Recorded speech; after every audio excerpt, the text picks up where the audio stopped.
Being in Los Angeles is, you're just moments away from the best of the best. And of course, every city has its best, but the best tuna fish salad can be found at a little market. Here it is right there, pan over there, that's called M&M Market. And it's at the corner of Moore Park and Coldwater Canyon in, I guess this would be Sherman Oaks, or Studio City maybe. This was my mom's favorite place. It's a butcher shop called Hardy Meats, and inside of Hardy Meats you can find the best turkey meatloaf in the world and the best tuna salad, and that's what we're gonna get. You got turkey meatloaf? Yeah. You don't mind if he's filming? Yeah, fine. It's my favorite place in the whole wide world. That's Romeo right there. Romeo makes everything. Okay, anything you want, okay, here, okay.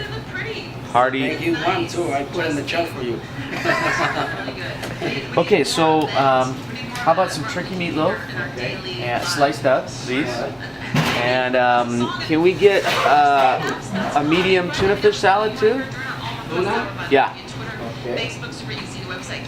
So I don't know what they put some sort of drugs or something in the turkey meatloaf, but it is absolutely incredible. So now, Yeah, my mom found this place because she used to live nearby when she was alive. She used to bring me the tuna and the turkey meatloaf wherever I was. She'd come to rehearsal and bring it, and then I just fell in love with it.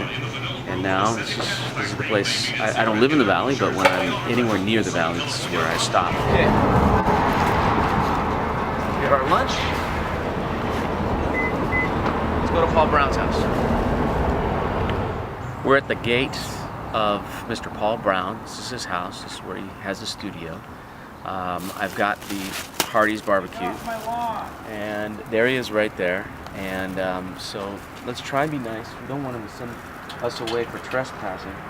Paul Brown, will you please lock this out? Yeah, no. Just push. There he is. Hi, look what I got. All right. I love it. Say hello. Hello, how you doing? This is a show that we do called Dave. Can you do this real quickly? Just like this? This. Do what? Do this and say Dave. Dave? Yeah, do Dave. Dave! Well, you got your own spin on it. Is that what you're talking about? I do. The Dave Show. So, what are we gonna do? I don't know. Be married? King of his castle. Look at this. This is what 200 #1 hits will be for you. So I know, because I've worked with you now, and we did that record together, that a big part of the magic that comes out of the studio is not due to Paul. That's right. And a lot of it is due to his gorgeous wife, Jackie. But a huge part of the inspiration comes from the... Do you know where I'm going with this? Miles, the dog. Miles is great, don't get me wrong. The lunch. The lunch is great. What's usually part of the whole experience of working with Paul Brown? Wine. Yes! It's the wine cellar. That's true. Well, it is. It's about that time. It's about that time. Can you take us through how wine inspires you, perhaps with a bottle? Sure. Shall we open something Yes. and drink heavily or mildly at Yeah. this hour of the day? Mildly. Okay. Mild to heavily. Okay, fine. So we do that now? Yeah. Basically, he likes anything red. I think I'm not too choosy. This is a 1969 Volnay from Burgundy. I think You don't want to... that's That's from probably. That's from 1969. You This don't want to is- open it up now, do you? 1969? I only open up stuff like this when a really good friend comes over. So, what better time to do it? Let's do it. Are you sure? Yeah. 69? Why not? It's a good year. It was a very good year. I was Were you born 6. yet? Were you born? I was 6 years old. You were born? 69. It was a very good year for me too. I remember. It's a very precocious year. Let's do it. All right.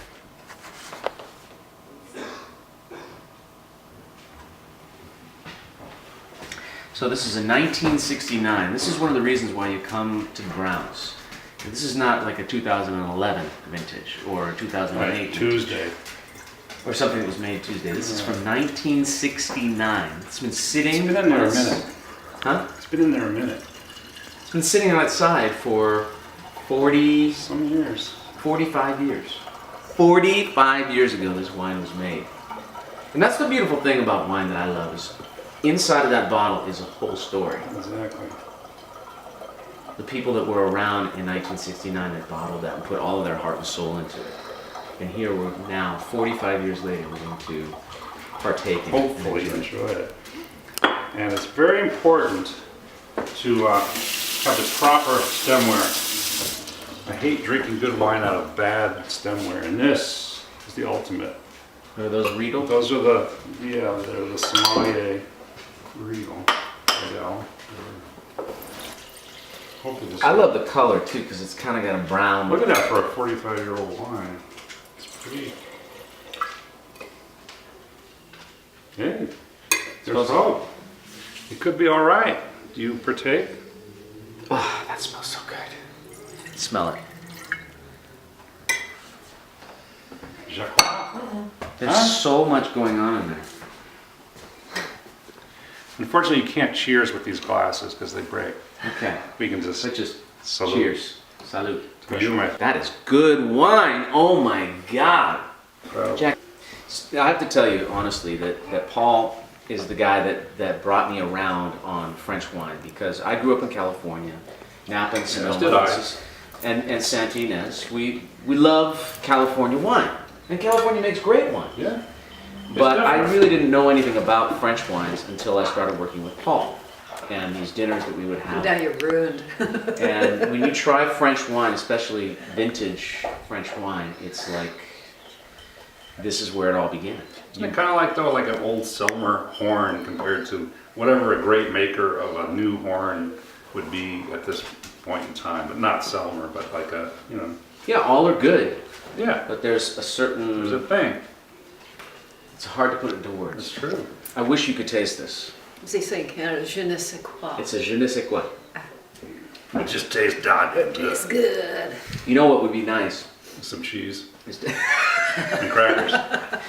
to celebrate Or a knish or something. something. What do you got? I did bring some food. You did? Yeah, we've got the turkey meatloaf and the tuna. Of It course. doesn't really go well with French wine, does it? You know, But you know what would go great with this? cheese. A little More music. of this. A little more of this, and maybe a little music. Oh, What do you yes. Why not? To music. To music. We have utensils. And look at this. This is one of my favorite things. Little appetizer. Here's hearty meats, tuna on a chip. Can't go wrong, right? Goes it up right? Dabble. One thing I've never tried over there is his bar. He actually does the outdoor. Oh yeah, his barbecue. There you go. Do you know when you're capturing magic though in the studio? Definitely, and I think we both experienced it on Summer Horns. I mean, because when you came and you said, okay, what do you think about, you know, these four guys, ain't just saxophone, but doing these amazing songs, and I think I probably said something like, if you do that, it'll be amazing and you win a Grammy for sure. And that's how it worked out. But when we got in the studio, we really didn't know. I mean, it's a concept.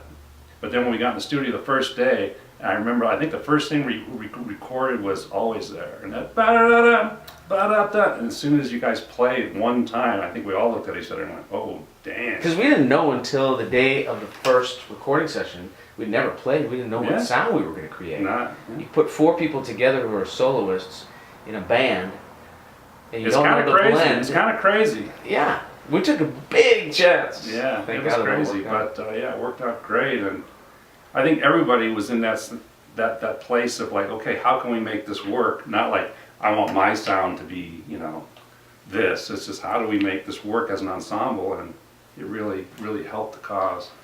Just sort of-